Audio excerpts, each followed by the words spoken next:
Ia datang dengan hati tulus, tapi disambut dengan amarah dan hinaan. Dituduh merebut kasih anak sendiri, ditampar, dan diusir tanpa belas kasihan. Namun 5 hari setelah kepergiannya, perempuan yang dulu menamparnya datang bersujud di kakinya, menangis meminta maaf. Inilah kisah tentang luka, penyesalan, dan cinta yang datang terlambat. Di sebuah rumah sederhana yang berdiri di pinggiran kota, hidup sepasang suami istri muda bernama Raka dan Sinta. Rumah itu tidak besar, tapi cukup nyaman untuk mereka tinggali. Cat dindingnya sudah mulai pudar, pagar besinya berkarat di beberapa bagian, namun suasananya hangat dan penuh kenangan. Di halaman depan tumbuh pohon Kamboja yang setiap pagi menjatuhkan bunganya ke tanah basah. Sementara dari dalam rumah tercium aroma masakan setiap kali Sinta mulai menyiapkan sarapan. Raka adalah seorang pegawai toko bangunan yang bekerja dari pagi hingga sore. Penghasilannya tidak banyak, tapi cukup untuk memenuhi kebutuhan sehari-hari. Sedangkan Sinta, meski lulusan SMA, memilih untuk tidak bekerja di luar rumah. Ia lebih senang mengurus rumah tangga dan merawat ibunda Raka yang sudah menua, Bu Lastri, yang tinggal bersama mereka sejak awal pernikahan. Raka dan Sinta sebenarnya ingin tinggal terpisah, namun kondisi keuangan belum memungkinkan. Maka mereka sepakat menumpang sementara di rumah Bu Lastri, sambil menabung untuk masa depan mereka sendiri. Hari-hari mereka diisi dengan rutinitas sederhana. Pagi-pagi, Sinta bangun lebih awal untuk menyiapkan sarapan. Ia memasak dengan hati-hati, memastikan rasa makanan sesuai selera Bu Lastri yang dikenal tegas dan teliti. Setelah itu, ia membersihkan rumah, mencuci pakaian, menyapu halaman, dan menata bunga-bunga di pot yang sudah lama tak dirawat. Meskipun lelah, Sinta melakukannya dengan ikhlas. Ia ingin membuktikan bahwa ia bisa menjadi menantu yang baik dan pantas diterima dalam keluarga Raka.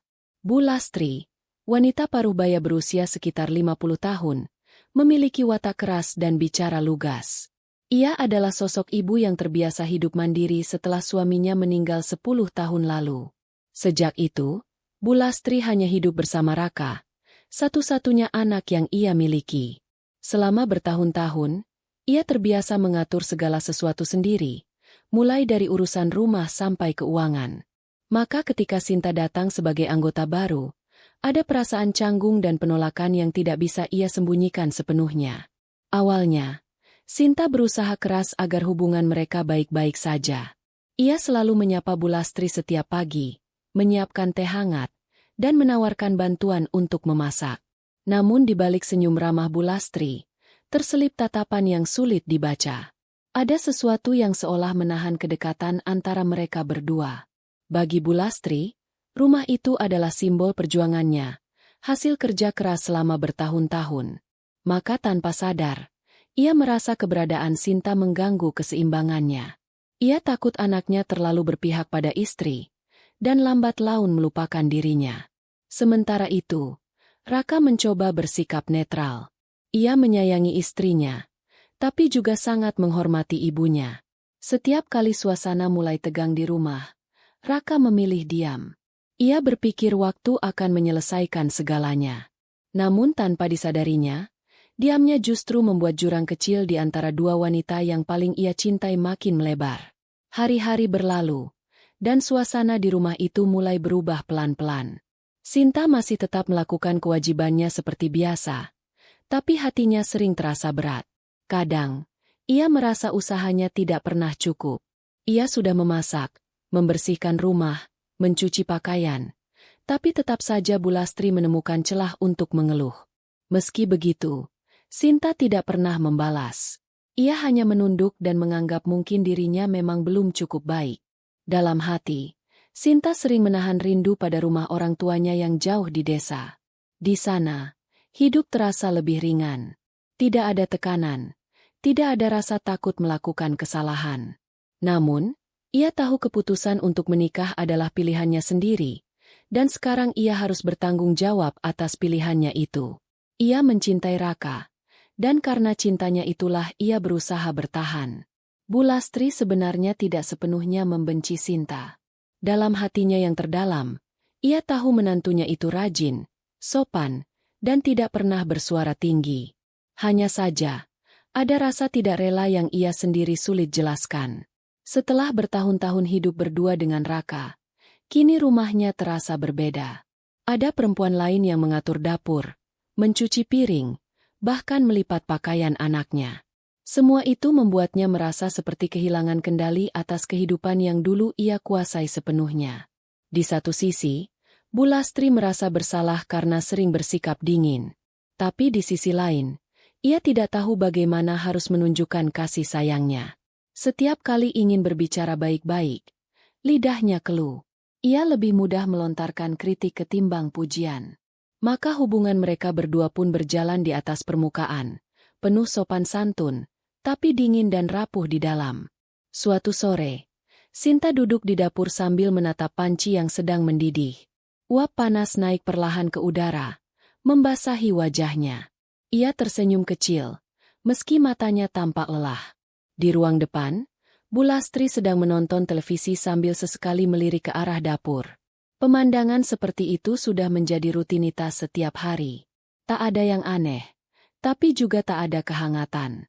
Ketika malam tiba, Raka pulang dengan langkah lelah. Ia menyapa ibunya dan istrinya, makan malam, lalu beristirahat. Di ruang tengah, Bu Lastri duduk diam menatap foto mendiang suaminya. Sementara di kamar, Sinta menatap langit-langit sambil menghela napas panjang.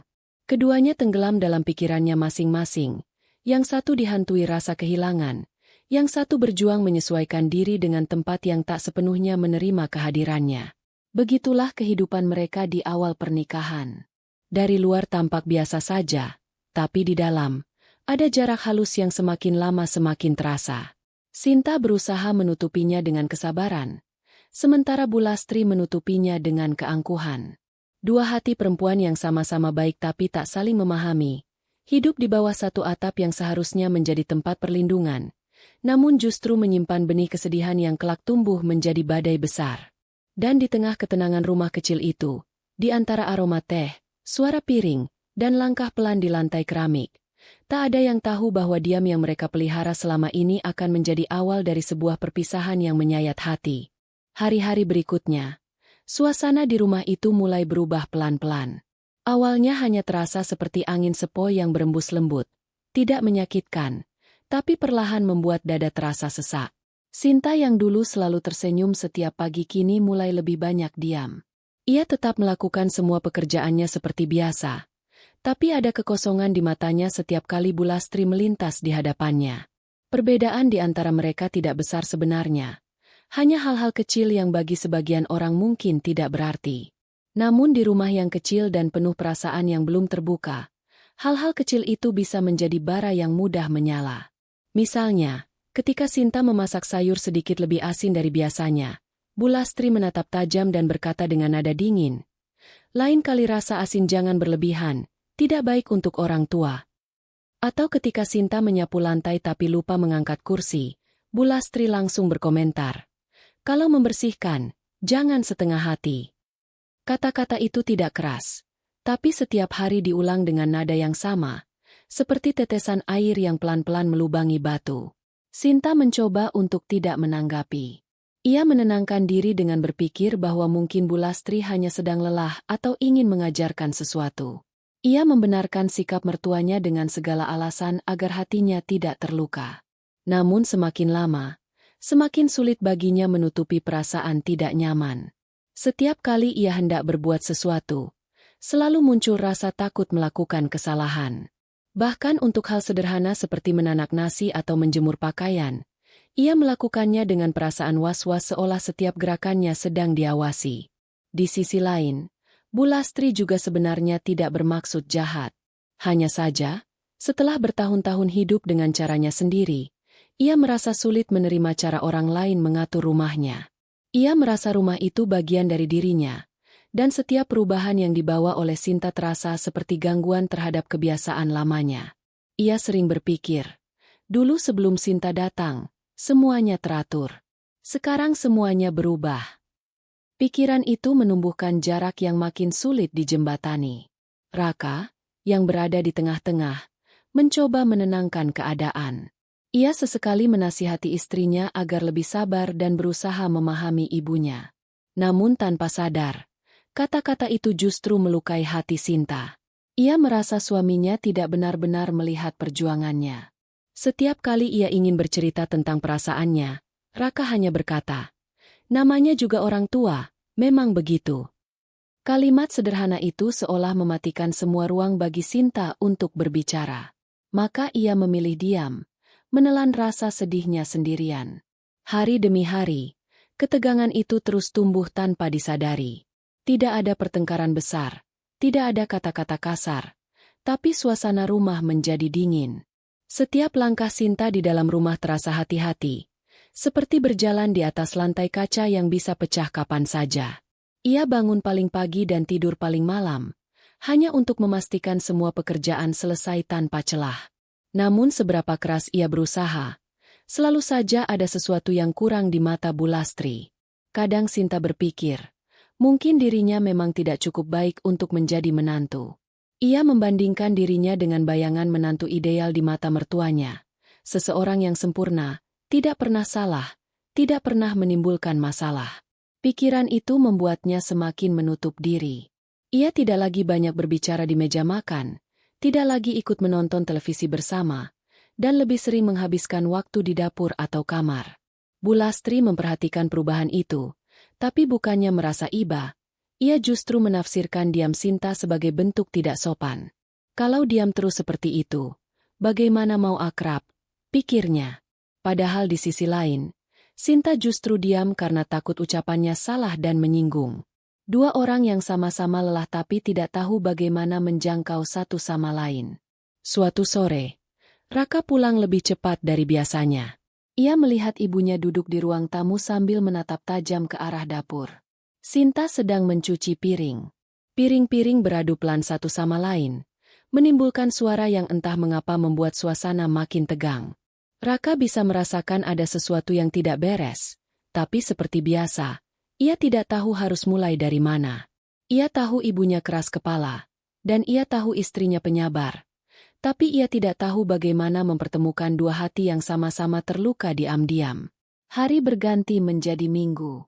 Ketegangan yang awalnya hanya berupa komentar-komentar kecil mulai terasa seperti tembok yang tinggi. Sinta berhenti tersenyum saat Bu Lastri berbicara. Bu Lastri berhenti menatap lembut setiap kali Sinta lewat. Mereka hidup di rumah yang sama, tapi seperti orang asing yang hanya berbagi ruang, bukan hati. Setiap malam, ketika Raka sudah tertidur, Sinta sering duduk di tepi tempat tidur sambil memandangi wajah suaminya. Dalam diam, ia bertanya pada dirinya sendiri, apakah pernikahan ini benar-benar akan membuatnya bahagia?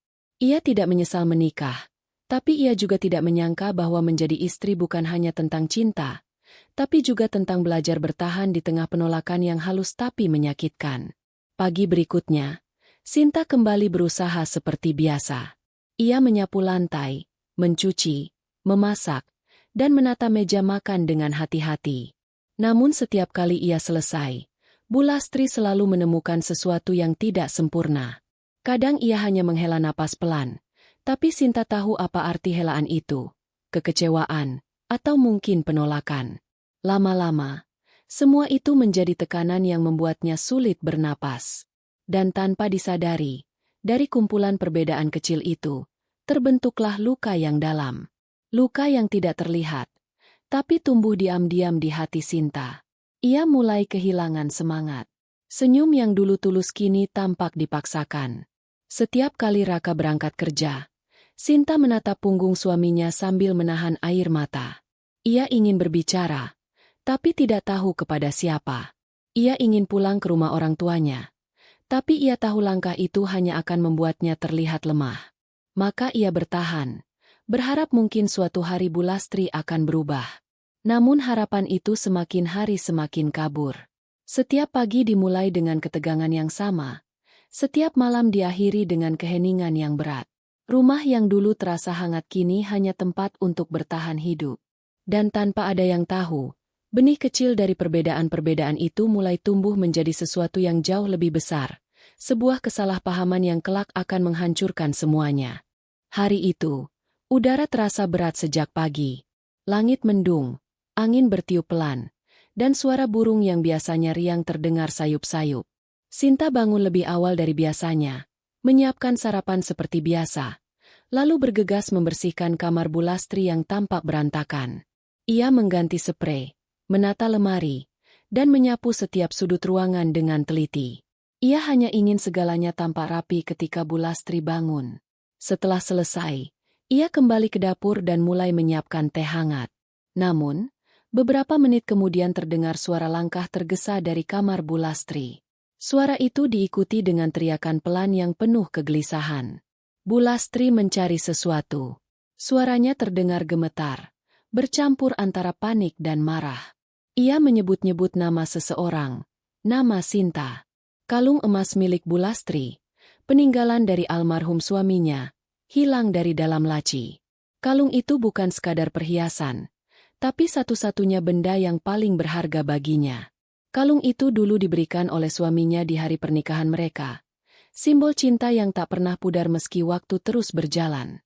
Selama bertahun-tahun, Bu Lastri selalu menyimpannya di tempat yang sama dan tidak pernah memakainya lagi karena takut rusak atau hilang. Kini, benda itu lenyap tanpa jejak. Dalam kebingungan dan ketakutan kehilangan, pikiran Bu Lastri melompat cepat. Ia mencoba mengingat siapa yang terakhir masuk ke kamarnya. Saat itu, hanya Sinta yang membersihkannya pagi tadi. Dalam keadaan panik, logikanya tertutup oleh emosi. Ia tidak berpikir panjang, tidak mencoba mencari dengan tenang, hanya mengikuti dorongan hati yang diliputi kecurigaan. Sinta yang sedang mencuci piring di dapur mendengar suara langkah tergesa disertai hentakan keras. Ia menoleh dan mendapati Bu Lastri berdiri di ambang pintu dengan wajah tegang. Matanya tajam, napasnya tersengal. Sinta langsung merasa ada sesuatu yang salah, tapi belum sempat bertanya. Bu Lastri sudah memelototinya dengan tatapan penuh kemarahan. Tanpa banyak bicara, Bu Lastri menuduh Sinta mengambil kalung itu. Kata-katanya tajam seperti pisau yang menembus jantung. Sinta kaget, tidak percaya dengan apa yang baru ia dengar. Ia mencoba menjelaskan, tapi suaranya kecil dan bergetar. Ia bilang tidak tahu menahu. Ia hanya membersihkan kamar seperti biasa. Tapi amarah Bu Lastri sudah terlanjur membara. Raka yang baru pulang lebih cepat dari toko mendengar suara keras dari dalam rumah. Ia langsung menghampiri dan menemukan ibunya berdiri di tengah ruang tamu. Sementara Sinta menunduk di sudut dapur dengan wajah pucat. Suasana di antara mereka begitu tegang. Seolah udara di dalam rumah mendadak kehilangan oksigen. Raka mencoba menenangkan ibunya, bertanya apa yang terjadi. Namun Bu Lastri hanya menunjuk Sinta dengan tangan gemetar. Wajahnya merah padam, matanya berkaca-kaca. Ia menuduh menantunya mencuri barang paling berharga miliknya. Raka terdiam. Ia tahu ibunya mudah terbawa emosi.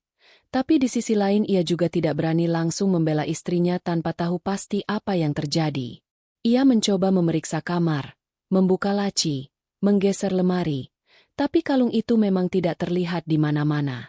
Sinta berdiri diam di tempat, tubuhnya terasa lemas. Ia tahu semua usahanya selama ini, semua kesabarannya, bisa runtuh hanya karena satu tuduhan ini. Ia menatap Raka dengan mata penuh harap, berharap suaminya percaya padanya, tapi Raka hanya menunduk. Tidak ada pembelaan, tidak ada pelukan, hanya diam yang menusuk. Dalam hatinya, Sinta menjerit. Ia tidak tahu apa yang harus dilakukan. Segalanya terasa seperti mimpi buruk. Selama ini, ia berusaha keras menunjukkan ketulusan, tapi kini ia dianggap pencuri di rumah yang ia rawat setiap hari. Ia ingin berteriak, tapi suaranya tertahan oleh rasa sakit. Satu-satunya yang bisa ia lakukan hanyalah menangis dalam diam. Bu Lastri terus mencari-cari alasan untuk membenarkan kemarahannya. Ia memeriksa laci berkali-kali, membuka lemari, bahkan menggeledah kamar Sinta. Setiap langkahnya seperti cambuk bagi hati menantunya. Semua itu membuat Sinta merasa tidak lagi dihargai sebagai manusia. Ia merasa seolah apapun yang ia lakukan, betapapun tulusnya, tidak pernah cukup. Waktu berjalan lambat siang itu. Rumah yang biasanya tenang kini dipenuhi ketegangan. Raka berjalan mondar-mandir. Tidak tahu harus bersikap bagaimana. Ia ingin membela istrinya, tapi takut membuat ibunya semakin marah. Ia terjebak di antara dua cinta yang saling bertentangan. Di satu sisi ada darah dagingnya sendiri, di sisi lain ada perempuan yang ia janjikan untuk dilindungi seumur hidup. Di luar, langit mulai gelap. Hujan turun pelan, menetes di jendela dan menimbulkan suara ritmis yang seolah mempertegas suasana sedih di dalam rumah. Sinta duduk di lantai dapur, menunduk tanpa suara. Pikirannya kosong. Ia tidak lagi peduli apa yang akan terjadi, karena dalam hatinya sudah hancur lebih dulu. Ia merasa semua pengorbanannya sia-sia. Bu Lastri, yang sejak tadi mondar-mandir dengan wajah kesal, akhirnya duduk di kursi ruang tamu dengan napas berat. Ia tidak lagi berteriak, tapi matanya masih menyala penuh kemarahan. Dalam hatinya, ia yakin Sinta bersalah, karena hanya Sinta yang sempat berada di kamar itu. Ia tidak menyadari bahwa prasangka yang ia pelihara sedang perlahan menghancurkan kebahagiaan anaknya sendiri. Raka menatap istrinya yang duduk lesu. Ia ingin mendekat, ingin berbicara, tapi setiap kali melangkah, suara ibunya membuatnya berhenti. Dalam diam, Raka merasa kecil, lemah, dan tidak berguna. Ia ingin memeluk Sinta dan mengatakan bahwa ia percaya, tapi keberanian itu tidak pernah keluar dari hatinya. Ia hanya berdiri di antara dua wanita yang sama-sama menangis dalam cara berbeda. Sore itu berlalu dengan sunyi yang berat. Tidak ada kata maaf, tidak ada pengertian. Hanya tuduhan yang menggantung di udara seperti kabut yang menutup pandangan. Dan di tengah semua itu, Sinta tahu bahwa hari-hari damai di rumah itu telah berakhir. Hujan yang turun malam itu menjadi saksi dari retaknya hubungan mereka. Air mengalir di jendela seperti air mata yang jatuh tanpa suara. Di kamar masing-masing, tiga hati yang dulu terhubung kini berdiri saling berjauhan, terpisah oleh kesalahpahaman yang tidak diselesaikan dengan sabar, melainkan dengan prasangka. Dan sejak hari itu, rumah kecil di pinggiran kota itu tidak lagi sama. Kepercayaan yang dulu menjadi fondasi mulai runtuh sedikit demi sedikit. Sinta mulai memendam luka yang dalam. Bu Lastri memelihara kebencian yang ia kira benar, dan Raka terjebak di tengah pusaran yang ia ciptakan sendiri karena terlalu takut memilih. Semua berawal dari hal kecil, sebuah kalung emas yang hilang. Tapi dari situlah nasib mereka berubah selamanya. Malam turun dengan cepat hari itu. Langit yang sejak siang mendung kini benar-benar gelap. Hujan yang semula rintik berubah menjadi deras, memukul genteng rumah dengan suara gemuruh yang memekakan telinga. Udara di dalam rumah terasa dingin dan berat, seolah menyerap sisa-sisa emosi yang sejak siang belum juga reda. Sinta duduk di kursi ruang makan dengan tubuh lemah.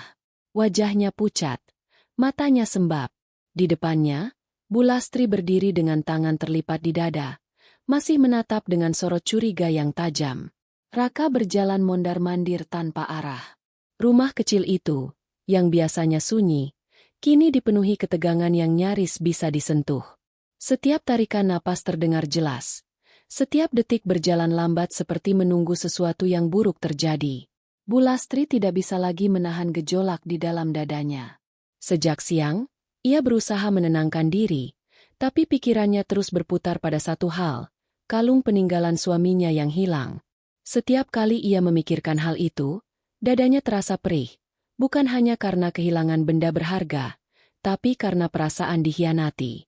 Ia percaya Sinta mengambilnya, dan keyakinan itu sudah menjadi kebenaran di matanya. Ia tidak peduli bukti, tidak peduli penjelasan. Dalam pikirannya, ia hanya melihat satu pelaku. Sinta masih mencoba menahan air mata.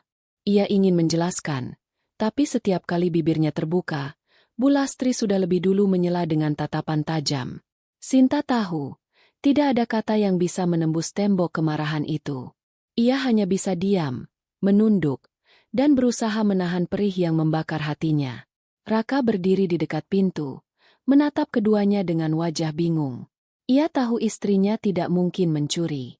Selama ini Sinta selalu jujur dan sederhana. Tapi melihat ibunya menangis dan marah, ia menjadi ragu. Ia ingin membela, tapi takut membuat ibunya sakit hati. Maka seperti biasanya, ia memilih diam, diam yang justru menyakiti semuanya. Ketegangan itu akhirnya mencapai puncaknya. Bu Lastri yang sejak tadi menahan amarah tiba-tiba menghempaskan cangkir di meja. Suaranya pecah keras, membuat Raka dan Sinta terkejut. Pecahan kaca berserakan di lantai, dan dalam detik itu, suasana di rumah berubah menjadi medan pertarungan emosi yang tak lagi bisa dikendalikan. Bu Lastri melangkah mendekat ke arah Sinta. Tatapan matanya penuh dengan kekecewaan dan kebencian. Ia tidak lagi berbicara pelan seperti sebelumnya. Suaranya meninggi, menggema di seluruh ruangan. Ia menuduh Sinta sebagai penyebab kehancuran ketenangan rumah ini, mengatakan bahwa sejak Sinta datang, semuanya berubah menjadi kacau. Kata-kata itu jatuh satu persatu, menampar perasaan Sinta lebih keras daripada tangan siapapun. Sinta berdiri dengan lutut bergetar. Air matanya mengalir deras tanpa bisa ditahan. Ia tidak membalas. Ia hanya menunduk, menatap lantai yang dipenuhi pecahan kaca. Dalam hatinya, ia ingin berteriak bahwa ia tidak bersalah, ingin memohon agar Bu Lastri mempercayainya, tapi lidahnya keluh. Ia tahu, tidak ada gunanya berbicara pada seseorang yang sudah menutup hatinya rapat-rapat. Dan di tengah kekacauan itu, tiba-tiba terjadi sesuatu yang tak akan pernah dilupakan oleh siapapun di rumah itu. Bu Lastri mengangkat tangannya tinggi-tinggi dan menampar pipi Sinta dengan keras. Suara tamparan itu menggema di antara dinding rumah, diiringi dengan suara hujan yang semakin deras di luar. Pipi Sinta langsung memerah, tapi yang paling sakit bukanlah kulitnya, melainkan hatinya yang seakan retak dalam sekali pukul. Raka membeku. Ia tidak menyangka ibunya akan sejauh itu. Dalam sekejap, dunia di sekitarnya terasa berhenti. Ia menatap istrinya yang terkejut, lalu menatap ibunya yang masih gemetar karena amarah. Raka ingin menghentikan semuanya, tapi lidahnya terasa berat. Ia hanya berdiri di tempat, seperti patung yang kehilangan makna. Sinta memegang pipinya yang perih. Ia menatap Bu Lastri dengan mata penuh air, bukan marah, tapi sedih. Sedih yang begitu dalam hingga tak bisa dijelaskan dengan kata-kata. Dalam pandangan itu, seolah ada 1000 kalimat yang tak sempat diucapkan, tentang rasa hormat, tentang pengorbanan, tentang ketulusan yang tak pernah dianggap. Tapi semua lenyap dalam satu kalimat yang keluar dari mulut Bu Lastri dengan suara lantang, tajam, dan penuh kebencian. Angkat kakimu dari rumah ini. Jangan pernah kembali lagi. Kata-kata itu menusuk dada Sinta seperti pisau. Untuk sesaat, dunia seolah berhenti bergerak. Suara hujan di luar menjadi semakin nyaring, tapi di dalam rumah, semuanya membisu. Raka menatap ibunya, terkejut dan takut. Ia memandang istrinya, tapi tak sanggup mengeluarkan suara apapun. Sinta berdiri kaku. Tangannya gemetar, dadanya sesak. Ia tidak tahu harus berbuat apa. Setelah beberapa detik yang terasa seperti seumur hidup, ia perlahan berbalik menuju kamar. Di sana, ia mengambil tas kecil yang berisi beberapa helai pakaian dan dompet lusuh. Ia tidak mengemasi banyak barang, karena hatinya sudah terlalu berat untuk membawa apapun. Sebelum pergi, Sinta sempat berdiri di depan pintu kamar dan menatap sekeliling rumah itu, tempat yang selama ini ia rawat dengan tulus, tempat di mana ia berharap bisa membangun keluarga kecil yang bahagia. Tapi kini, tempat itu bukan lagi rumah baginya. Raka melangkah maju, seolah ingin menahan, tapi tatapan Bu Lastri membuat langkahnya terhenti. Ia melihat ibunya berdiri dengan wajah dingin, tanpa setetes pun air mata. Di sisi lain, Sinta memegang gagang pintu dengan tangan bergetar. Ia menatap Raka sebentar, senyum tipis muncul di bibirnya, senyum terakhir yang penuh luka. Malam itu, di bawah hujan yang tak berhenti, Sinta melangkah keluar dari rumah tanpa sepatah kata pun. Suara langkahnya di atas jalan basah terdengar pelan tapi tegas, menjauh sedikit demi sedikit hingga akhirnya lenyap di telan suara hujan. Raka berdiri di depan pintu yang masih terbuka. Angin malam masuk membawa udara dingin dan aroma tanah basah. Ia menatap kosong ke arah jalan yang gelap, tapi tak juga melangkah. Di belakangnya, Bu Lastri masih berdiri tegak dengan napas berat, tapi ada sesuatu di matanya, kilatan ragu yang cepat ia sembunyikan. Ketika pintu akhirnya tertutup, rumah itu menjadi hening. Tak ada suara, tak ada gerak, hanya sisa-sisa emosi yang menggantung di udara. Raka duduk di kursi, menunduk, Dan untuk pertama kalinya ia merasakan hampa yang begitu dalam. Sementara itu, di kamarnya, Bu Lastri memandang lemari yang terbuka, tempat kalung itu dulu disimpan. Hatinya masih panas oleh amarah, tapi di dasar hatinya yang paling dalam, ada suara kecil yang berbisik lirih, suara yang kelak akan menghantuinya sepanjang hidup. Bagaimana jika kau salah? Namun malam itu, suara hati itu tenggelam oleh kesombongan dan rasa benar yang menutupi segalanya. Dan begitulah, satu tamparan dan satu kalimat yang keluar karena emosi telah memisahkan tiga hati yang seharusnya saling mencintai. Tidak ada yang tahu bahwa malam itu bukan hanya akhir dari kebersamaan mereka, tapi juga awal dari penyesalan panjang yang tak akan pernah bisa diperbaiki. Malam itu, langkah kaki Sinta terasa begitu berat. Hujan turun tanpa henti, seolah langit ikut menangis menyaksikan penderitaannya. Ia berjalan di jalanan yang becek dengan pakaian basah kuyup menempel di tubuhnya. Suara hujan menenggelamkan segala bunyi, bahkan tangisnya sendiri. Di tangannya hanya ada satu tas kecil berisi beberapa pakaian, dan di hatinya hanya ada luka yang sulit diukur. Setiap langkah yang ia ambil menjauhkan dirinya dari rumah tempat ia berharap bisa membangun masa depan bersama Raka.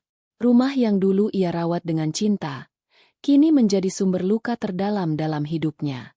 Ia tidak pernah menyangka, kebaikan yang selama ini ia tanam justru berbuah pengusiran dan penghinaan. Pukulan di pipinya memang menyakitkan, tapi yang lebih menyakitkan adalah kenyataan bahwa orang yang ia anggap seperti ibunya sendiri tega mengusirnya tanpa memberi kesempatan untuk menjelaskan apapun. Sinta berhenti sejenak di pinggir jalan, berusaha menenangkan napas yang sesak. Dalam pikirannya, semua kenangan terputar seperti bayangan yang tak bisa diusir. Ia teringat saat pertama kali datang ke rumah itu setelah menikah. Bagaimana Bu Lastri menyambutnya dengan senyum dan pelukan. Ia teringat saat mereka bersama-sama memasak di dapur, saat ia membantu mencuci pakaian, atau sekadar duduk sore sambil menyiapkan teh. Semua kenangan itu kini terasa seperti mimpi yang retak. Malam semakin larut. Lampu-lampu jalan tampak redup. Hanya sesekali ada mobil lewat membelah kegelapan. Sinta terus berjalan tanpa arah. Ia tidak tahu harus pergi kemana. Di pikirannya hanya ada satu hal. Pergi sejauh mungkin agar tidak menjadi beban bagi siapapun lagi. Ia merasa tidak punya tempat di dunia ini. Sementara itu, di rumah, Raka duduk di ruang tamu dalam diam. Hatinya bergolak hebat. Bayangan wajah Sinta yang penuh air mata terus menghantui pikirannya. Hujan di luar seperti gema dari perasaan bersalah yang mulai tumbuh di dalam dirinya. Ia ingin menyusul istrinya, tapi rasa takut menahan langkahnya. Takut membuat ibunya semakin marah, takut dianggap anak durhaka. Tapi di sisi lain, hatinya juga berteriak karena ia tahu, Sinta pergi dengan membawa luka yang dalam. Bu Lastri di kamarnya menatap langit-langit. Matanya belum juga bisa terpejam. Tamparan tadi terus terulang di kepalanya, seperti gema yang tak berhenti. Ia mencoba menenangkan diri dengan berpikir bahwa ia benar, bahwa Sinta memang bersalah. Namun setiap kali ia menatap wajah suaminya di foto yang tergantung di dinding, keyakinannya mulai retak. Di balik amarahnya, ada rasa cemas yang tidak bisa dijelaskan. Tapi egonya menolak mengakuinya. Di sisi lain, Sinta akhirnya tiba di sebuah kontrakan kecil di pinggiran kota. Tempat itu sederhana, bahkan bisa dibilang kumuh, tapi bagi Sinta, malam itu hanya ada satu keinginan, tempat untuk berteduh dan menangis tanpa dilihat siapapun. Ia mengetuk pintu kamar kos lama milik temannya, Lela, yang dulu sering ia kunjungi sebelum menikah. Lela yang terkejut melihat keadaan Sinta tidak banyak bertanya. Ia hanya mempersilakan Sinta masuk dan memberikan handuk serta pakaian kering. Sinta duduk di pojok ruangan, menatap kosong ke arah lantai. Ia tidak berbicara sepatah kata pun. Air matanya terus mengalir tanpa suara. Dalam keheningan itu, Lela hanya bisa menatap temannya dengan iba. Tidak ada kata-kata yang bisa menghapus luka sebesar itu. Beberapa jam kemudian, Sinta mencoba tidur, tapi matanya tak bisa terpejam. Di balik kelopak matanya, semua kenangan bersama Raka terputar seperti film yang menyakitkan. Ia ingat bagaimana Raka dulu begitu sabar dan penuh perhatian. Ia ingat janji-janji yang diucapkan di pelaminan. Janji untuk saling menjaga dan mencintai. Tapi kini, semuanya seolah hancur begitu saja hanya karena kesalahpahaman yang tak sempat diluruskan. Hujan di luar mulai reda menjelang subuh, meninggalkan udara lembab yang menusuk tulang. Sinta bangun dan duduk di tepi ranjang. Ia memandangi jendela kecil yang basah oleh embun. Dalam hati, ia berdoa pelan, bukan untuk dirinya sendiri, tapi untuk Raka dan ibu mertuanya. Ia berdoa agar Tuhan melembutkan hati mereka, agar suatu hari nanti mereka menyadari bahwa ia tidak pernah berniat jahat.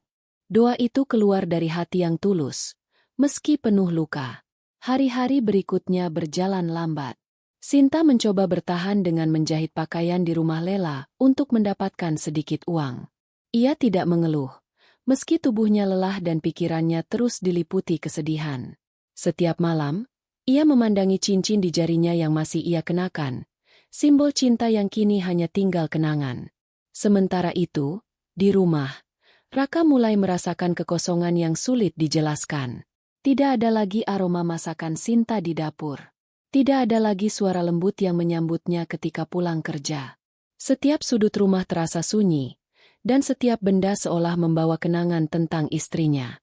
Bahkan Bu Lastri mulai merasa rumah itu terlalu sepi. Tapi ia tetap berusaha menutupi perasaannya dengan kesibukan yang dibuat-buat. Menyapu, mencuci, memasak, semua dilakukan hanya untuk menghindari rasa bersalah yang mulai tumbuh di hatinya. Sampai suatu malam, ketika Bu Lastri membuka lemari tua tempat ia biasa menyimpan perhiasan, pandangannya tertuju pada sebuah kotak kecil di sudut bawah. Ia menunduk dan perlahan menariknya keluar. Saat membuka tutupnya, matanya terbelalak. Di dalam kotak itu, tergeletak kalung emas yang selama ini ia kira hilang. Kalung itu terselip di antara kain batik lama. Tubuhnya lemas seketika. Dunia seolah berhenti berputar. Suara napasnya sendiri terdengar keras di telinganya. Ia duduk di lantai, memandangi kalung itu dengan mata berkaca-kaca. Semua perasaan yang ia tahan selama ini, amarah, kesombongan, rasa benar, runtuh dalam satu detik. Air matanya jatuh, satu demi satu, membasahi kalung yang dingin di tangannya. Dalam sekejap, ia menyadari kesalahannya. Ia menampar dan mengusir menantunya yang tidak bersalah. Ia memecah kebahagiaan anaknya sendiri dengan tuduhan yang keliru. Malam itu, Bu Lastri menangis dalam diam. Tangis yang berbeda dari sebelumnya, bukan karena marah, tapi karena penyesalan yang begitu dalam. Sementara itu, di tempat lain, Sinta masih terjaga di kontrakan kecilnya. Ia duduk di dekat jendela, memandangi langit malam yang perlahan mulai cerah setelah berhari-hari hujan. Ia tidak tahu bahwa di saat yang sama, di rumah yang dulu ia tinggali, seseorang sedang menangis menyesali perbuatannya. Malam itu menjadi titik balik bagi semuanya. Hati yang dulu dipenuhi kebencian mulai retak oleh rasa bersalah. Namun penyesalan sering datang terlambat. Dan tidak ada yang tahu, apakah luka di hati Sinta masih bisa disembuhkan atau sudah terlanjur terlalu dalam untuk dijangkau oleh permintaan maaf apapun. Sejak malam Bu Lastri menemukan kalung yang selama ini ia kira hilang, hari-harinya berubah menjadi bayangan panjang yang penuh penyesalan. Ia tidak lagi tidur nyenyak. Setiap kali memejamkan mata, wajah Sinta muncul, dengan pipi yang memerah karena tamparannya, dengan tatapan yang tidak marah tapi terluka. Wajah itu menghantuinya di setiap sudut rumah, seolah meminta keadilan yang tak pernah diberikan. Pagi-pagi, Bu Lastri duduk di kursi ruang tamu, memegang kalung itu erat di tangannya. Ia memandangi perhiasan itu lama, sampai matanya terasa perih. Kalung yang dulu begitu berharga, kini hanya menjadi pengingat dari kebodohannya sendiri. Ia menangis tanpa suara, hanya air mata yang mengalir pelan di pipinya. Ia menyesal, bukan hanya karena salah menuduh, tapi karena telah menghancurkan hati seseorang yang selama ini begitu tulus padanya. Raka yang melihat ibunya semakin murung, mulai curiga ada sesuatu yang salah. Beberapa hari terakhir, ibunya jarang bicara. Masakan di dapur tak lagi terasa enak. Rumah tampak sepi dan dingin. Raka sendiri masih bergulat dengan rasa bersalahnya. Ia sadar, ia telah gagal sebagai suami. Ia membiarkan istrinya pergi tanpa membela, hanya karena ketakutannya pada ibunya sendiri. Setiap malam, Raka duduk di beranda, menatap jalan yang basah oleh sisa hujan. Dalam diam, ia berharap Sinta muncul, menatapnya, dan berkata bahwa semuanya hanya mimpi. Tapi waktu terus berjalan, dan kenyataan tak bisa diubah. Ia tahu, kalau ia tidak berbuat apa-apa, mungkin penyesalan itu akan menghantui mereka berdua selamanya. Suatu pagi, Bu Lastri memanggil Raka dengan suara pelan. Wajahnya terlihat lebih pucat dari biasanya. Ia memegang kalung itu, menatapnya, lalu menunduk lama. Tidak ada kata yang keluar dari bibirnya, tapi air matanya sudah cukup menjadi jawaban. Raka perlahan mengerti. Ia mengambil kalung itu dari tangan ibunya dan menatapnya lekat-lekat. Seketika, dadanya terasa sesak. Raka tidak berkata apa-apa. Ia hanya berdiri dan keluar dari rumah tanpa berpamitan. Ia tahu apa yang harus dilakukan. Ia harus mencari Sinta, bagaimanapun caranya. Tapi ia tidak tahu di mana harus memulai. Sinta tidak punya keluarga dekat di kota itu, hanya beberapa teman lama. Ia memutuskan untuk mencarinya satu persatu. Hari-hari pencarian pun dimulai. Raka mendatangi tempat kerja lama Sinta, tempat mereka dulu pertama kali bertemu. Namun di sana, tidak ada yang tahu di mana Sinta tinggal sekarang. Ia lalu pergi ke beberapa rumah teman lamanya, tapi tak satu pun bisa memberi jawaban pasti. Sebagian bahkan tak tahu bahwa Sinta sudah menikah. Sementara itu, di rumah, Bu Lastri semakin tenggelam dalam rasa bersalah. Ia berhenti memasak, berhenti bergaul dengan tetangga, bahkan berhenti pergi ke pengajian yang dulu rutin ia hadiri. Ia merasa malu dengan dirinya sendiri. Setiap kali ia melihat cermin, yang ia lihat bukan lagi wajah seorang ibu yang tegas, melainkan wanita tua yang keras kepala dan kejam. Waktu terus berjalan. Hari berganti minggu, dan minggu menjadi bulan. Raka belum menemukan Sinta. Tapi setiap kali ia hampir menyerah, bayangan wajah Sinta yang lembut menguatkan langkahnya.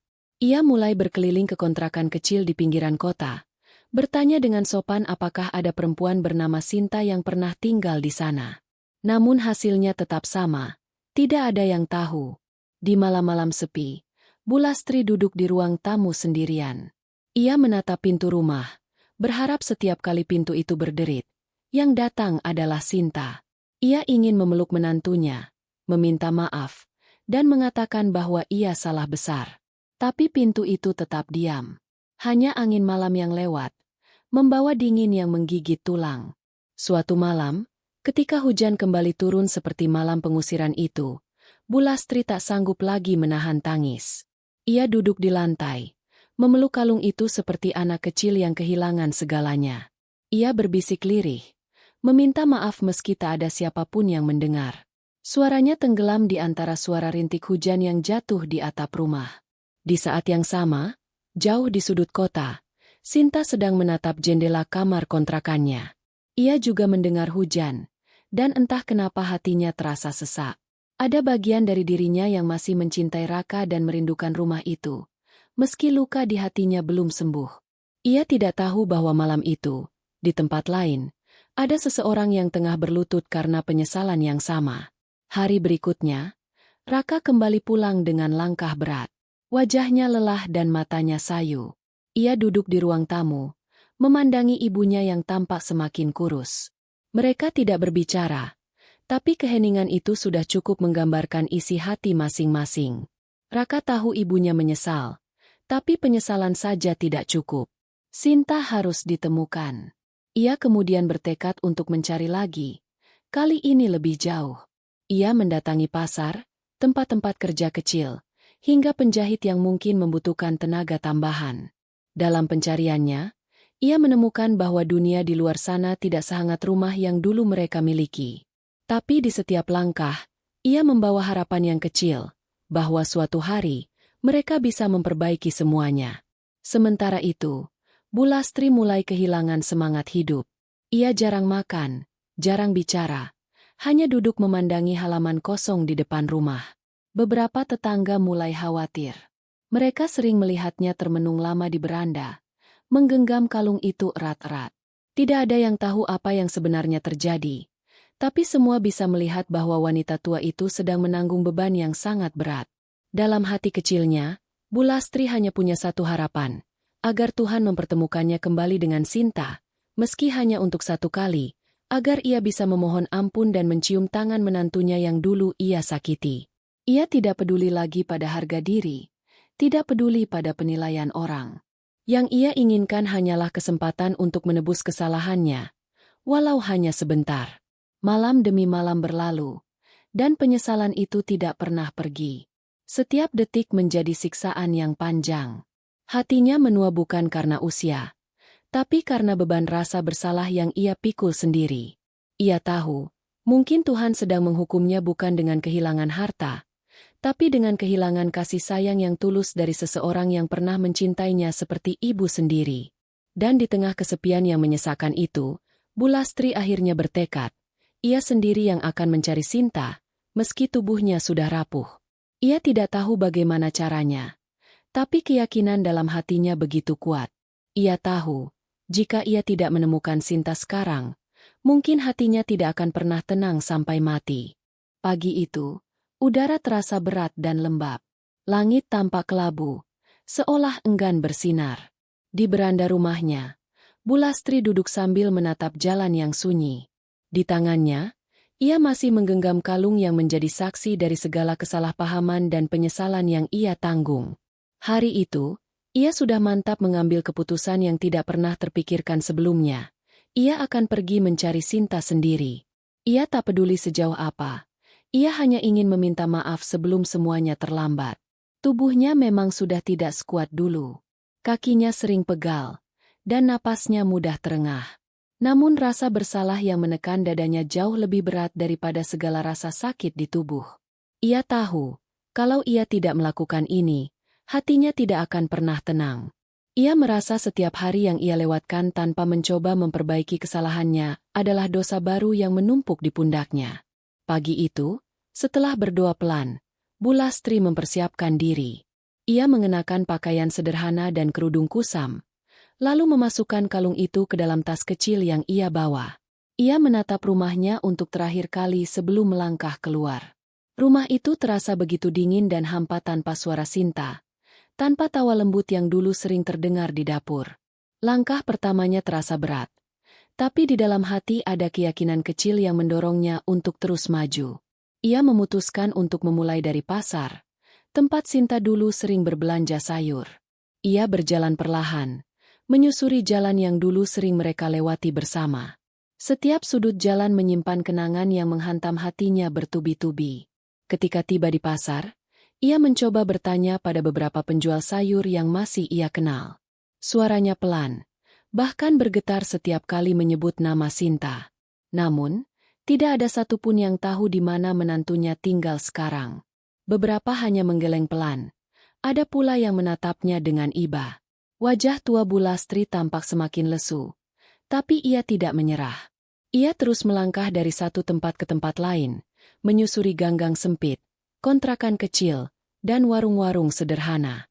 Setiap kali bertanya, selalu jawaban yang sama, tidak tahu, tidak kenal, belum pernah dengar. Tapi setiap penolakan itu tidak menghentikannya. Ada sesuatu di dalam dirinya yang berkata bahwa ia harus terus berjalan. Hari semakin siang. Matahari mulai muncul, membuat peluh membasahi wajahnya. Ia sempat berhenti di bawah pohon besar untuk beristirahat. Tangannya gemetar ketika mengambil botol air dari tas kecilnya. Ia minum perlahan, sementara pikirannya melayang pada masa lalu. Ia teringat bagaimana Sinta dulu selalu memastikan ia minum cukup air, bagaimana menantunya itu selalu memperhatikan hal-hal kecil yang sering ia abaikan. Ingatan itu membuat dadanya sesak. Setelah beristirahat sebentar, ia melanjutkan perjalanan. Kali ini ia menuju ke tempat kerja Raka dulu, sebuah bengkel kecil di pinggir jalan. Ia berharap mungkin ada yang tahu di mana Sinta berada. Mungkin Sinta pernah datang ke sana mencari suaminya. Namun harapannya kembali pupus. Tidak ada yang tahu. Semua terasa buntu, tapi langkahnya tidak berhenti. Menjelang sore, langit kembali mendung. Bulastri belum juga menemukan apapun. Tubuhnya mulai terasa lemas, lututnya sakit, tapi hatinya menolak berhenti. Ia terus berjalan, seolah dituntun oleh sesuatu yang tak terlihat. Rasa bersalah telah menjadi bahan bakar yang membuatnya terus melangkah, meski setiap langkah seperti menapaki batu tajam. Akhirnya, ia tiba di sebuah perkampungan kecil di pinggiran kota. Tempat itu terasa asing baginya. Rumah-rumah berdiri rapat, dan suara anak-anak kecil bermain terdengar dari kejauhan. Ia bertanya pada seorang ibu yang sedang menyapu halaman, apakah ia mengenal seseorang bernama Sinta. Ibu itu berpikir sejenak, lalu berkata bahwa memang ada seorang perempuan muda bernama Sinta yang tinggal di kontrakan kecil di ujung gang, tapi sudah beberapa hari tidak terlihat. Mendengar itu, tubuh Bu Lastri gemetar. Ada harapan yang kembali tumbuh di dalam dadanya. Ia berterima kasih dengan suara bergetar, lalu berjalan perlahan menyusuri gang sempit itu. Hatinya berdetak kencang. Setiap langkah terasa seperti membawa beban sekaligus harapan.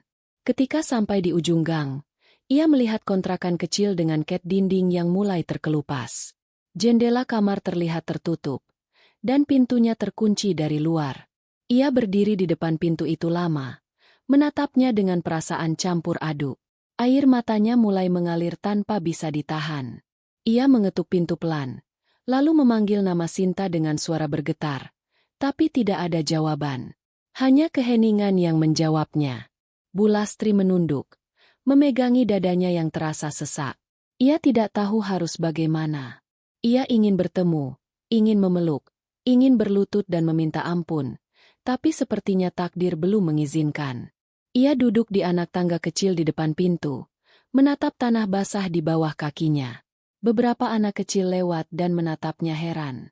Salah satu dari mereka mengatakan bahwa Sinta kadang pergi menjahit di rumah orang untuk mencari uang tambahan, dan mungkin sedang keluar.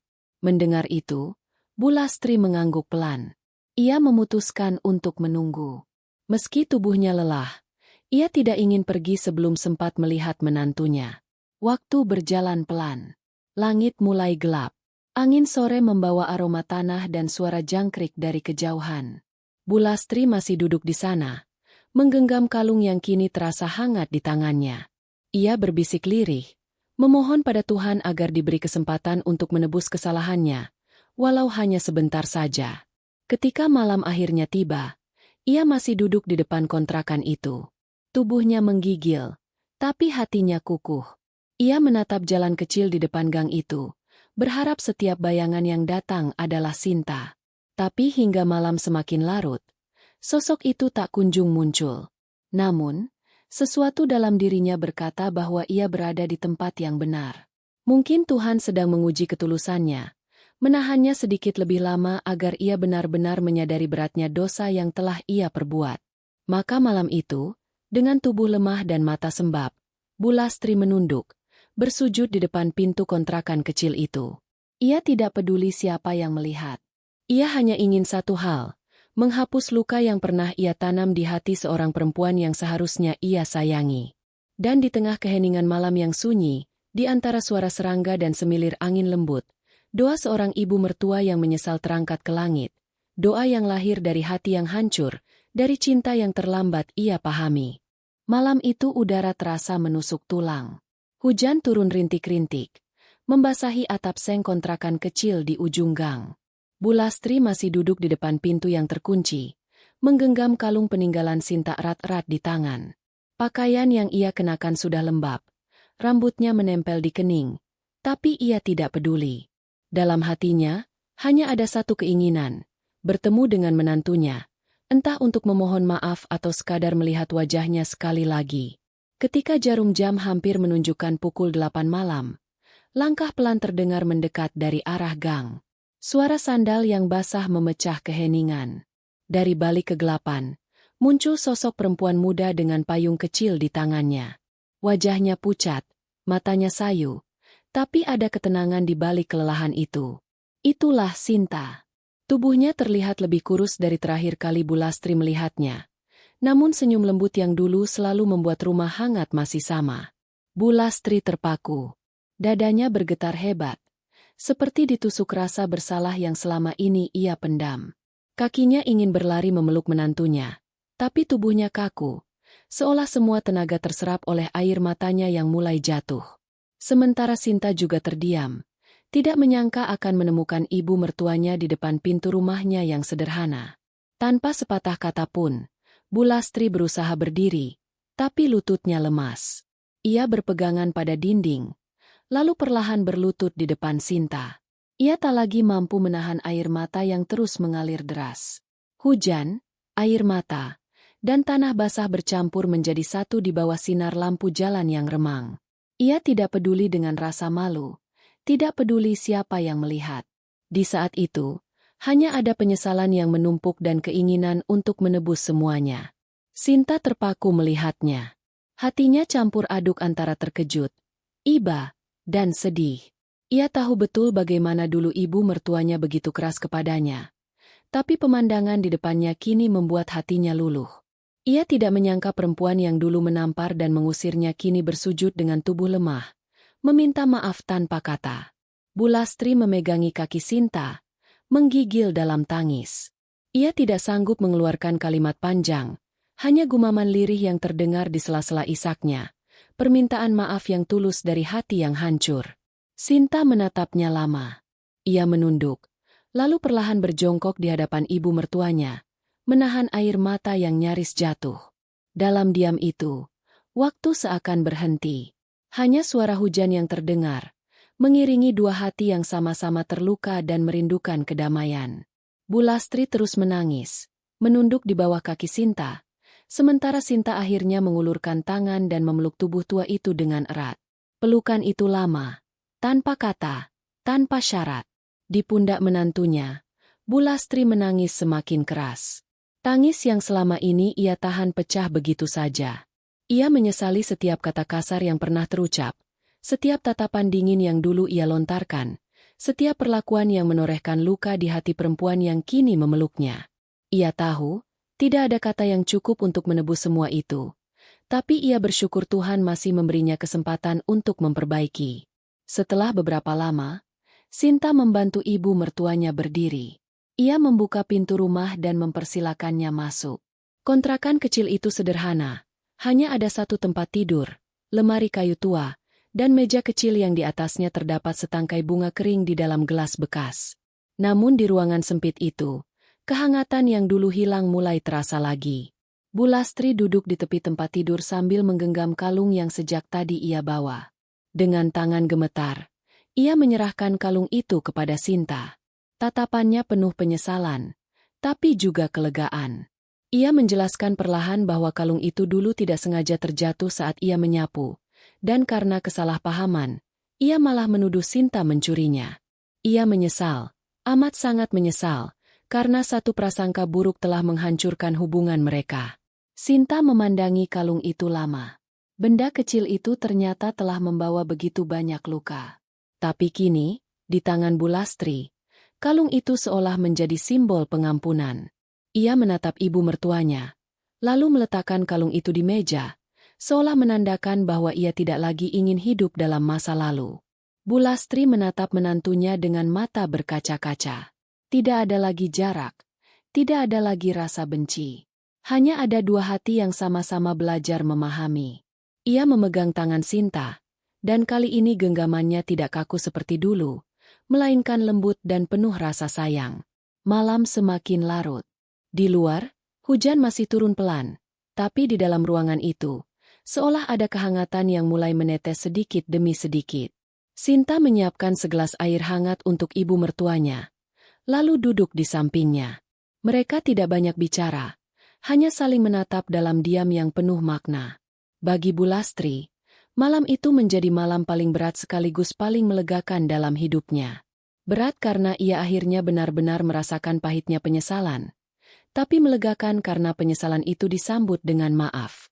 Ia sadar, Sinta bukan sekadar menantu, melainkan anak yang tidak pernah ia pahami dengan benar. Sementara bagi Sinta, malam itu adalah bukti bahwa tidak ada kebencian yang abadi. Ia belajar bahwa kadang, luka yang paling dalam justru datang dari orang yang sebenarnya paling mencintai kita, hanya saja caranya salah. Ia tahu, memaafkan tidak akan menghapus masa lalu, tapi bisa menyembuhkan hati yang hampir mati. Ketika malam semakin tenang, Bu Lastri akhirnya tertidur di tempat itu, Di rumah kecil yang dulu ia anggap tidak layak, tapi kini menjadi tempat di mana ia menemukan kembali makna kasih sayang. Sinta menatap ibu mertuanya lama sebelum mematikan lampu. Dalam hatinya, ia berbisik, "Aku sudah memaafkanmu, Bu." Dan di luar sana, hujan berhenti perlahan. Langit mulai cerah, seolah Tuhan pun ikut lega karena dua hati yang lama terpisah akhirnya kembali bersatu. Namun, takdir belum berhenti menulis kisah mereka. Malam itu adalah awal dari sesuatu yang tak pernah mereka duga, karena di balik kehangatan yang baru mereka temukan, masih ada ujian yang diam-diam menunggu di depan. Beberapa hari setelah malam penuh air mata itu, suasana di rumah kecil Sinta mulai berubah. Ada kehangatan baru yang tumbuh pelan-pelan, seperti sinar matahari yang menembus celah awan setelah badai panjang. Bu Lastri tinggal bersama Sinta untuk sementara waktu, karena ia belum sanggup pulang ke rumah besar yang kini terasa kosong dan dingin. Meskipun rumah kontrakan itu sempit, justru di sanalah Bu Lastri menemukan ketenangan yang selama ini tak ia temukan di rumah mewahnya. Setiap pagi, Sinta bangun lebih awal, menyiapkan sarapan sederhana untuk mereka berdua. Nasi hangat, sambal terasi, dan sayur bening, makanan yang jauh dari mewah, tapi bagi Bu Lastri, terasa jauh lebih lezat dari apapun yang pernah ia santap sebelumnya. Ada rasa kasih dalam setiap suapan, rasa tulus yang tidak bisa dibeli dengan apapun. Kadang ia hanya duduk diam menatap Sinta memasak, tanpa banyak bicara, hanya sesekali menahan air mata yang tiba-tiba menggenang karena rasa haru. Hari-hari mereka berjalan dengan sederhana. Sinta bekerja menjahit di rumah tetangga, sementara Bu Lastri membantu membersihkan rumah atau memasak makan malam. Meski tubuhnya sudah renta, Bu Lastri merasa hidupnya kembali punya tujuan. Ia tak lagi duduk termenung di rumah besar yang sepi, menyesali masa lalu. Di rumah kecil itu, ia kembali belajar arti kebersamaan. Setiap sore, mereka sering duduk di teras kontrakan, menikmati angin lembut sambil bercerita tentang hal-hal kecil. Sinta kadang bercerita tentang Raka, suaminya yang kini merantau keluar kota dan jarang memberi kabar. Ia tidak pernah mengeluh, hanya berharap suatu hari suaminya akan pulang dengan membawa kabar baik. Bu Lastri mendengarkan dengan hati yang terenyuh, merasa semakin bersalah karena dulu, di saat Sinta butuh tempat bersandar, ia justru menjadi orang yang paling keras menyalahkannya. Namun di balik suasana damai itu, Bu Lastri mulai merasakan sesuatu yang berbeda dalam tubuhnya. Ia sering merasa lemas, kadang pusing, dan nafsu makannya berkurang. Awalnya ia mengira hanya kelelahan karena terlalu banyak berjalan beberapa hari lalu. Tapi keluhan itu makin lama makin sering datang. Ia tidak ingin Sinta khawatir. Jadi ia berusaha menutupi dengan senyum dan pura-pura sehat. Suatu malam, ketika Sinta baru saja selesai menjahit, ia mendapati Bu Lastri duduk di kursi dengan wajah pucat. Tangannya bergetar saat memegang segelas air. Sinta segera menghampiri, tapi Bu Lastri hanya tersenyum tipis, mengatakan bahwa ia baik-baik saja. Meski begitu, Sinta tahu ada yang tidak beres. Ia memperhatikan ibu mertuanya diam-diam, memastikan makanan cukup dan istirahat teratur. Namun Bu Lastri tetap terlihat semakin lemah dari hari ke hari. Meski tubuhnya sakit, Bu Lastri tetap memaksa membantu pekerjaan rumah. Ia tidak ingin terlihat seperti beban. Setiap kali Sinta memintanya beristirahat, ia hanya berkata bahwa dirinya ingin menebus masa lalu, sekecil apapun caranya. Ia merasa lebih damai saat bisa mencuci piring atau menjemur pakaian Sinta. Bagi orang lain, hal itu sepele, tapi bagi Bu Lastri, itu adalah bentuk pengabdian yang lahir dari penyesalan dan kasih. Suatu pagi, saat matahari baru muncul, Bu Lastri berdiri di halaman kecil depan rumah sambil menatap langit. Udara segar pagi itu seolah membawa ketenangan yang jarang ia rasakan. Di dalam hatinya, ia berdoa agar Tuhan memberi kesempatan untuk terus hidup sedikit lebih lama, bukan untuk dirinya, tapi untuk bisa menjaga Sinta, satu-satunya orang yang kini ia anggap sebagai anak kandung. Namun hidup seringkali tidak berjalan seperti yang diharapkan. Beberapa hari kemudian, tubuh Bu Lastri mendadak ambruk di dapur. Sinta panik, memapahnya ke tempat tidur sambil menangis ketakutan. Tubuh tua itu tampak begitu lemah, napasnya terengah, dan keringat dingin membasahi dahinya. Dengan terbata-bata, Sinta meminta bantuan tetangga untuk memanggil dokter. Setelah diperiksa, dokter hanya bisa menggeleng pelan. Ia mengatakan bahwa kondisi Bu Lastri cukup serius. Ada penyakit di jantungnya yang sudah lama ia abaikan. Sinta menatap ibu mertuanya dengan mata berkaca-kaca, merasa bersalah karena tidak menyadari lebih awal. Tapi Bu Lastri hanya tersenyum, mencoba menenangkan menantunya yang kini menangis di sisi ranjang. Sejak saat itu, hari-hari mereka berubah. Sinta berhenti menjahit untuk sementara waktu agar bisa merawat ibu mertuanya sepenuhnya. Ia bangun setiap pagi untuk menyiapkan obat dan bubur lembut, memastikan Bu Lastri makan dan istirahat cukup. Walau hidup mereka makin sulit karena penghasilan berhenti, Sinta tidak pernah mengeluh. Ia hanya ingin membalas kasih sayang yang akhirnya ia terima, meski terlambat. Bu Lastri sering terbangun di tengah malam, menatap wajah Sinta yang tertidur di lantai beralaskan tikar tipis. Di saat-saat seperti itu, air matanya jatuh tanpa suara. Ia sadar, menantunya jauh lebih mulia daripada dirinya. Ia dulu menilai Sinta dari harta, dari status, dari segala hal yang semu, tapi kini ia tahu, cinta sejati justru tumbuh dari ketulusan dan kesederhanaan. Hari-hari berjalan lambat. Sakit yang ia derita makin sering datang. Setiap kali nyeri itu muncul, Bu Lastri menggenggam tangan Sinta erat-erat, seolah tak ingin berpisah. Sinta selalu menenangkannya, meski dalam hatinya tersimpan ketakutan besar akan kehilangan satu-satunya keluarga yang tersisa. Di tengah kesakitan, Bu Lastri sering memandangi kalung yang dulu menjadi sumber pertikaian. Ia meletakkannya di meja kecil di samping tempat tidur. Baginya, benda itu bukan lagi lambang kesalahan, tapi pengingat bahwa penyesalan harus diiringi perubahan.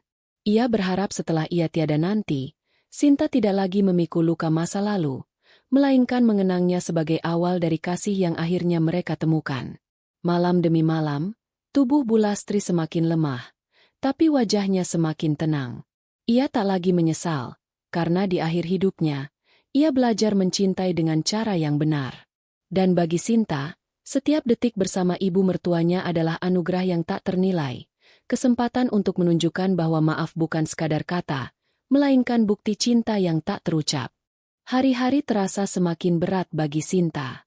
Setiap pagi ia bangun lebih awal, menyiapkan obat, memanaskan bubur lembut, dan mengganti air di gelas kecil di samping tempat tidur Bu Lastri. Ia berusaha tersenyum di depan ibu mertuanya. Meski di balik senyum itu ada rasa takut yang terus menghantui, ketakutan akan kehilangan. Tubuh Bu Lastri kini semakin kurus. Wajahnya pucat, kulitnya mulai tampak kebiruan di sekitar mata. Nafasnya kadang tersengal, dan suaranya makin pelan, nyaris seperti bisikan. Sinta tak pernah benar-benar pergi jauh dari sisi ranjang itu. Ia duduk di kursi kecil, menjahit sedikit untuk menutupi kebutuhan hidup mereka yang kian menipis. Sekali-sekali ia menatap ibu mertuanya, memastikan napasnya masih teratur. Di tengah kesunyian itu, suara jarum jahit yang naik turun di kain seolah menjadi pengingat waktu yang terus berjalan tanpa ampun. Setiap sore, Bu Lastri sering meminta tirai jendela dibuka agar bisa melihat cahaya matahari. Ia tidak lagi banyak bicara, hanya menatap langit dengan pandangan sendu, seolah sedang menulis sesuatu dalam pikirannya, sebuah surat yang tak pernah ia tulis, tapi ingin ia sampaikan sebelum waktunya tiba. Kadang ia tersenyum kecil saat melihat Sinta sibuk di dapur. Ada ketenangan yang sulit dijelaskan. Bagi Bu Lastri, hari-hari itu bukan sekadar waktu menuju akhir, tapi kesempatan untuk menebus masa lalu dengan kehadiran. Ia tahu dirinya tak punya banyak waktu lagi, tapi setiap menit yang ia habiskan di samping Sinta adalah anugerah. Ia tak lagi menyesal, karena Tuhan telah memberinya waktu untuk memeluk kembali cinta yang sempat ia hancurkan sendiri. Di malam-malam yang panjang, Bu Lastri sering terbangun dan menatap Sinta yang tertidur di lantai dengan tubuh meringkuk. Kadang ia ingin membangunkannya hanya untuk mengatakan betapa ia menyayangi menantunya, tapi suaranya tak sanggup keluar. Ia hanya bisa berdoa dalam hati, meminta agar Sinta diberi kehidupan yang bahagia, meski dirinya tak lagi ada. Suatu malam, tubuh Bu Lastri tiba-tiba menggigil hebat.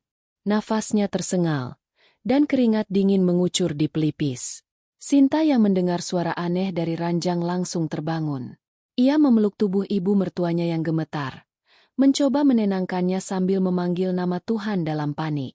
Tapi Bu Lastri hanya menatapnya lemah, seolah ingin mengatakan bahwa waktunya sudah dekat. Sinta berlari keluar rumah memanggil tetangga untuk mencari pertolongan. Tapi hujan turun deras malam itu, dan dokter yang biasa ia panggil tidak ada di tempat. Saat Sinta kembali, Bu Lastri sudah terbaring diam dengan mata setengah terpejam. Napasnya pendek-pendek, tapi di wajahnya ada senyum samar. Ia menatap Sinta yang kini menangis di sisi ranjang, menggenggam tangannya erat-erat. Dalam kesunyian malam itu, hanya suara hujan dan isak Sinta yang terdengar. Bu Lastri mengangkat tangannya perlahan, menyentuh wajah Sinta. Sentuhan itu lemah, tapi penuh kasih. Ia berusaha bicara, tapi suaranya terlalu lirih. Hanya satu kalimat yang sempat terdengar pelan, ucapan terima kasih dan permohonan maaf yang terakhir. Setelah itu, tangannya jatuh perlahan di atas selimut, dan matanya tertutup dengan damai. Sinta menatap wajah ibu mertuanya yang kini tenang, seolah hanya tertidur. Tubuhnya bergetar hebat. Air matanya mengalir tanpa henti. Ia memeluk tubuh tua itu, memanggil namanya berulang-ulang, berharap masih ada sedikit waktu untuk mendengar suara itu kembali. Tapi keheningan menjawab segalanya. Pagi menjelang dengan langit yang muram. Tetangga-tetangga berdatangan, membantu Sinta menyiapkan pemakaman sederhana. Tidak ada keluarga lain yang datang. Raka belum bisa dihubungi, dan Sinta hanya bisa pasrah. Ia menyiapkan kain kafan dengan tangan gemetar, membasuh wajah ibu mertuanya dengan penuh kehati-hatian, seolah takut menyakiti. Pemakaman berlangsung tenang. Hanya beberapa orang tetangga yang hadir. Sinta berdiri paling depan, menatap tanah yang perlahan menutupi tubuh ibu mertuanya. Angin berhembus pelan, membawa aroma tanah basah yang menusuk hati. Ia tidak menjerit, tidak berteriak. Ia hanya menangis dalam diam, karena di dalam dirinya, kesedihan itu sudah terlalu dalam untuk diungkapkan dengan suara. Setelah semuanya selesai, Sinta kembali ke rumah kecil itu sendirian. Ruangan itu kini terasa sangat sunyi. Setiap sudutnya seolah masih menyimpan bayangan Bu Lastri, suara langkahnya di dapur, tawa lembutnya ketika melihat masakan gosong, atau senyum tenangnya saat duduk di teras. Semuanya masih ada di sana, tapi sosoknya telah pergi. Sinta berjalan ke meja kecil di samping ranjang, tempat kalung tua itu tergeletak. Ia mengambilnya dengan hati-hati, memandangi benda kecil yang telah menjadi saksi dari perjalanan panjang mereka berdua, dari kebencian, prasangka, air mata, hingga akhirnya berakhir dengan kasih dan pengampunan. Ia menggenggam kalung itu di dada, lalu menatap langit dari jendela yang terbuka. Di luar, matahari mulai muncul perlahan, menembus sisa hujan yang masih menetes di ujung atap. Cahaya hangat itu menyentuh wajah Sinta, membuatnya menutup mata. Di dalam hatinya, ia tahu ibu mertuanya telah pergi dengan tenang. Tidak ada lagi kemarahan, tidak ada lagi luka. Yang tersisa hanyalah cinta yang tumbuh dari maaf. Meski datang terlambat, hari itu menjadi awal baru bagi Sinta. Ia tidak tahu bagaimana hidupnya akan berjalan setelah ini, tapi ia tahu satu hal, kasih yang tulus tidak pernah benar-benar mati. Ia akan terus mengenang Bu Lastri bukan sebagai ibu mertua yang pernah menyakitinya, melainkan sebagai seorang ibu yang akhirnya belajar mencintai dengan sepenuh hati. Dan setiap kali angin sore bertiup melewati jendela kecil itu, Sinta merasa seperti mendengar suara lembut yang pernah mengucap maaf. Suara yang kini tinggal dalam hatinya, mengingatkannya bahwa meski perpisahan itu menyakitkan, cinta sejati akan selalu menemukan jalan pulang, bahkan setelah kematian memisahkan. Hari-hari setelah kepergian Bu Lastri terasa sangat sunyi. Rumah kecil yang dulu dipenuhi aroma masakan dan suara lembut obrolan kini hanya menyisakan keheningan yang menusuk. Setiap sudut ruangan seolah menyimpan kenangan. Setiap benda kecil membawa bayangan masa lalu. Di meja, masih ada gelas yang dulu sering digunakan Bu Lastri untuk minum air hangat. Di kursi dekat jendela, ada selendang yang belum sempat dicuci. Semua itu kini menjadi saksi diam dari cinta dan penyesalan yang akhirnya menemukan damainya. Sinta menjalani hari-harinya dengan langkah yang pelan. Setiap pagi ia tetap membuka jendela, membiarkan cahaya matahari masuk seperti kebiasaan Bu Lastri dulu. Tapi kini, cahaya itu tak lagi sama. Ada kehangatan yang berbeda, bukan dari sinar matahari, melainkan dari kenangan yang tersisa. Ia tahu, di balik sinar itu, ada doa yang turun dari langit untuknya. Doa dari seorang ibu yang telah pergi dengan membawa penyesalan yang telah berubah menjadi cinta sejati. Kadang, saat malam tiba, Sinta duduk di depan rumah sambil memegang kalung peninggalan Bu Lastri. Ia menatapnya lama, seolah bisa melihat wajah ibu mertuanya di sana. Ada perasaan damai yang aneh setiap kali ia menggenggam kalung itu. Ia merasa seakan Bu Lastri masih bersamanya, menjaga dan melindungi dalam diam. Kalung itu bukan lagi simbol pertengkaran, melainkan pengingat bahwa manusia bisa berubah, bahwa kebencian bisa mencair menjadi kasih, asal ada ketulusan untuk memaafkan. Hari-hari berlalu pelan. Musim berganti. Daun-daun di pohon depan rumah mulai menguning, lalu gugur satu persatu. Sinta terus menjalani hidup dengan sederhana. Ia kembali menjahit untuk tetangga, menabung sedikit demi sedikit untuk memperbaiki atap rumah yang bocor. Tapi di sela-sela kesibukannya, ada kalanya ia berhenti dan termenung, teringat wajah Bu Lastri yang tersenyum lembut di ranjangnya sebelum berpulang. Setiap kenangan yang datang tak lagi terasa menyakitkan seperti dulu. Kini semuanya berubah menjadi pelajaran. Sinta menyadari bahwa hidup bukan sekadar tentang siapa yang benar atau salah, tapi tentang keberanian untuk memaafkan, meski hati sudah hancur. Ia belajar bahwa cinta bukan hanya datang dari darah yang sama, tapi dari hati yang bersedia menerima tanpa syarat. Dan cinta itulah yang kini ia bawa, menggantikan luka yang dulu sempat hampir mematikan hatinya. Suatu pagi, Sinta pergi ke makam Bu Lastri. Tanahnya sudah mulai ditumbuhi rumput hijau yang lembut. Di sana, ia menaburkan bunga melati yang baru ia petik dari halaman rumah. Angin berhembus pelan, membawa aroma bunga yang menyatu dengan udara pagi. Ia berlutut, menatap batu nisan sederhana itu dengan mata berkaca-kaca. Tidak ada air mata yang jatuh, hanya senyum kecil di bibirnya, senyum yang mengandung kerinduan dan rasa syukur yang dalam. Ia berbicara lirih, menyampaikan kabar-kabar kecil seperti biasanya. Tentang jahitan yang makin ramai pesanan, tentang atap rumah yang akan segera diperbaiki, dan tentang dirinya yang masih berusaha kuat menjalani hidup. Mungkin tidak ada yang menjawab, tapi Sinta merasa tenang. Ia percaya, di suatu tempat yang jauh di sana, Bu Lastri mendengarnya dan tersenyum dengan tenang. Sebelum pulang, Sinta menundukkan kepala, berdoa dalam diam. Ia tidak meminta banyak, hanya berharap, kelak ketika ajal menjemput, ia bisa bertemu kembali dengan ibu mertuanya, bukan sebagai dua orang yang saling menyakiti, tapi sebagai dua jiwa yang saling mencintai dan telah memaafkan. Hari itu, saat berjalan pulang melewati jalan setapak yang dipenuhi dedaunan kering, Sinta merasakan sesuatu yang hangat menyentuh pipinya. Angin bertiup lembut, seolah ada tangan halus yang membelainya dengan penuh kasih. Ia tersenyum pelan, menatap langit biru yang mulai cerah, dan di hatinya ia tahu, itu bukan sekadar angin. Itu adalah tanda bahwa Bu Lastri masih bersamanya, dalam setiap langkah, dalam setiap doa, dalam setiap nafas yang ia ambil. Waktu terus berjalan. Tahun demi tahun berlalu. Sinta menua dalam kesederhanaan, tapi wajahnya tetap memancarkan ketenangan. Ia dikenal oleh tetangga sebagai perempuan yang sabar dan lembut. Tak banyak yang tahu tentang kisah masa lalunya, tentang luka yang pernah ia tanggung, atau tentang air mata yang pernah ia sembunyikan di balik senyum. Tapi bagi Sinta, semua itu tak perlu diceritakan lagi. Ia telah memaafkan, dan itu sudah cukup. Suatu sore, Sinta duduk di kursi dekat jendela, tempat yang dulu sering diduduki Bu Lastri. Di tangannya, masih tergenggam kalung itu. Ia menatapnya lama, lalu tersenyum lembut. Senyum yang membawa keikhlasan. Dalam hatinya, ia berbisik, "Terima kasih, Ibu. Karena dari luka yang dulu Ibu berikan, aku belajar apa arti cinta yang sebenarnya." Beberapa waktu kemudian, Sinta jatuh sakit.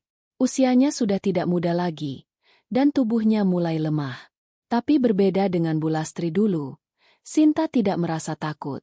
Ia justru merasa damai.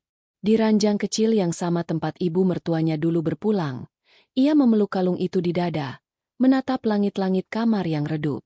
Di detik-detik terakhir hidupnya, ia merasa seperti mendengar suara lembut memanggil namanya, suara yang begitu familiar dan penuh kasih. Ketika napas terakhirnya keluar pelan, wajahnya tampak tersenyum. Tidak ada tangis, tidak ada rasa sakit, hanya kedamaian. Di tangan yang kini terkulai, kalung itu masih tergenggam erat, seolah menjadi jembatan antara dua hati yang akhirnya bertemu lagi di keabadian. Beberapa hari kemudian, tetangga menemukan tubuh Sinta yang sudah tak bernyawa dengan wajah yang begitu tenang. Mereka menguburkannya di samping makam Bu Lastri. Dua makam itu kini berdiri bersebelahan, dikelilingi bunga melati putih yang tumbuh liar di sekitarnya. Setiap kali angin berhembus, kelopak bunga melati berjatuhan di atas dua nisan itu, menebarkan aroma lembut yang menenangkan hati siapapun yang lewat. Dan sejak hari itu, banyak orang yang lewat di pemakaman kecil itu sering merasa ada kehangatan aneh setiap kali berdiri di dekat dua makam tersebut. Mereka tak tahu cerita di baliknya, tapi udara di sana selalu terasa damai, seolah dua jiwa yang pernah saling menyakiti kini beristirahat dalam cinta yang tulus dan abadi. Mereka tidak lagi ibu mertua dan menantu. Mereka telah menjadi dua jiwa yang saling melengkapi, yang akhirnya menemukan tempat untuk saling memaafkan, bukan di dunia, tapi di sisi Tuhan, di mana tidak ada lagi air mata, tidak ada lagi kesalahpahaman, hanya cinta yang abadi. Dan begitulah, kisah antara Bu Lastri dan Sinta berakhir. Sebuah kisah tentang kesalahan yang berubah menjadi penyesalan, tentang kebencian yang perlahan mekar menjadi kasih, dan tentang dua hati yang akhirnya pulang, bukan ke rumah yang sama, tapi ke kedamaian yang sama.